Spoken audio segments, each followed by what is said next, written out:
और एक बार फिर से आपको ले चलते लखनऊ, सीएम योगी क्या कुछ कहने, सुनिए। उत्तर प्रदेश सरकार के सलाहकार श्री अवनीश अवस्थी जी और उपस्थित सभी श्रद्धालुजन,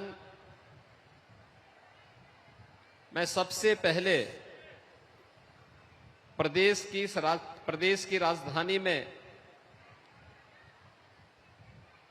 अपने विद्वतापूर्ण वक्तव्य के माध्यम से मर्यादा पुरुषोत्तम प्रभु श्री राम की इस पावन कथा के श्रवण का लाभ लखनऊ वासियों को प्रदान करने के लिए पूज्य महाराज जी का हृदय से आभार व्यक्त करते हुए उनका स्वागत करता हूं, अभिनंदन करता हूं।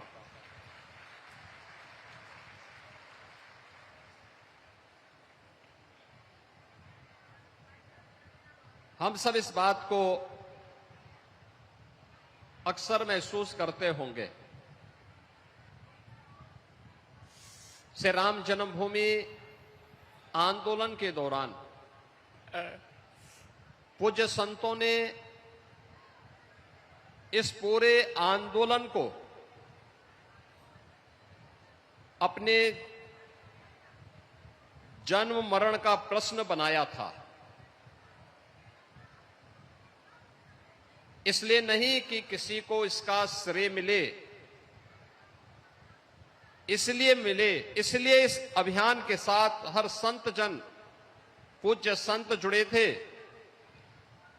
क्योंकि भारतीय परंपरा में, भारत की विरासत में मर्यादा पुरुषोत्तम प्रभु श्री राम हम सबके एक ऐसे आदर्श हैं जिन्हें अगर हम मान करके चलें कि जीवन की हर समस्या का समाधान अगर किसी एक नाम में है तो वह प्रभु श्री राम के नाम में है, और कोई ऐसा भारतवासी नहीं होगा राजनीति से कोई प्रेरित हो, पूर्वाग्रह से कोई ग्रसित हो, ऐसे कुछ चुनिंदे नामों को छोड़ दें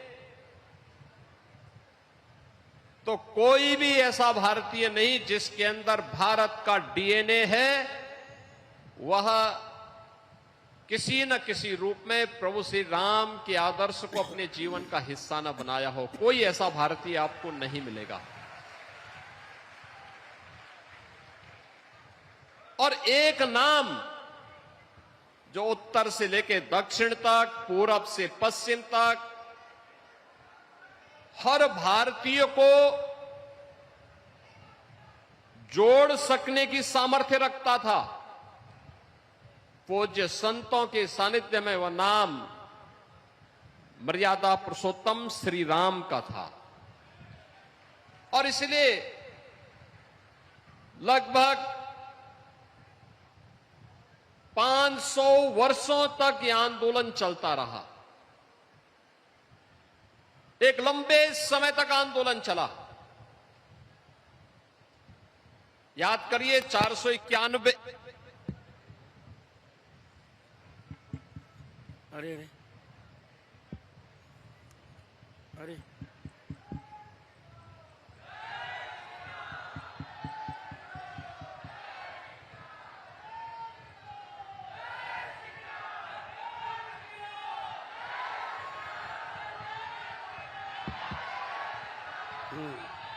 जय श्री राम। 491 वर्षों तक यह आंदोलन किसी न किसी रूप में चलता रहा। 2019 में जब सर्वोच्च न्यायालय की एक फुल बेंच थी, वहां के सभी माननीय न्यायमूर्तियों ने अपना फैसला दिया,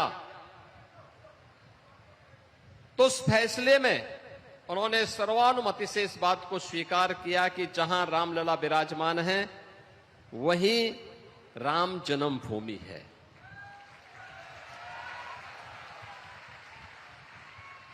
इसके साक्ष्य दिए गए थे, इसके प्रमाण थे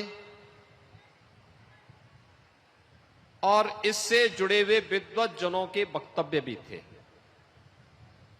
और उसमें आपने सर्वोच्च न्यायालय के एक विद्वान न्यायमूर्ति के उस वक्तव्य को भी सुना होगा, जिसमें उन्होंने कहा था, पूज्य जगतगुरु रामानंदाचार्य, पूज्य स्वामी रामभद्राचार्य जी के बारे में उन्होंने कहा था कि जब मैंने उनके वक्तव्य को सुना तो मैं दंग रह गया था और हमें इस बात के लिए मजबूर होना पड़ा कि वास्तव में ये अन्याय कितने वर्षों से, सैकड़ों वर्षों से सनातन धर्मावलंबियों के साथ हो रहा था। बहन और भाइयों,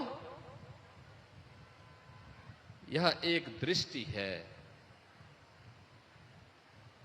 देश के लिए,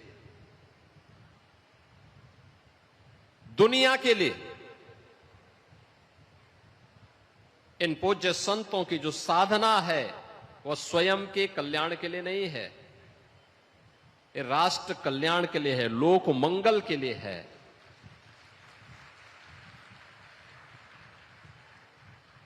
आप देख रहे होंगे बहुत सारे लोग ऐसे होंगे जो वे जगत गुरु हैं, उनके द्वारा स्थापित पहला उत्तर प्रदेश का ही नहीं भारत का पहला दिव्यांग विश्वविद्यालय चित्रकूट में, उस विश्वविद्यालय के वे आज अभी भी कुलाधिपति हैं। वे भी इस उम्र में आराम कर सकते थे, लेकिन नहीं, राष्ट्र मंगल की कामना के साथ प्रभु की कथा को जन जन तक पहुंचाने के लिए निरंतर प्रयासरत रहते हैं, निरंतर प्रयास करते हैं। जहां कहीं भी देश में, दुनिया में, जहां कहीं भी कोई भक्तजन उन्हें आमंत्रित करता, वे बड़े सम्मान, उसका सम्मान रखने के लिए, उसके गौरव को बनाए रखने के लिए, प्रभु की इस कथा को जन जन तक पहुंचाने के लिए कार्य करते हैं। पीछे एक ही उद्देश्य होता है कि मर्यादा पुरुषोत्तम प्रभु श्री राम के उन विराट आदर्शों से थोड़ा भी अंश भक्तजन अपने जीवन में अंगीकार कर लें, न केवल उनका कल्याण होगा बल्कि समाज और पूरे देश का बहुत बड़ा कल्याण हो सकता है, बहुत बड़ा कल्याण हो सकता है।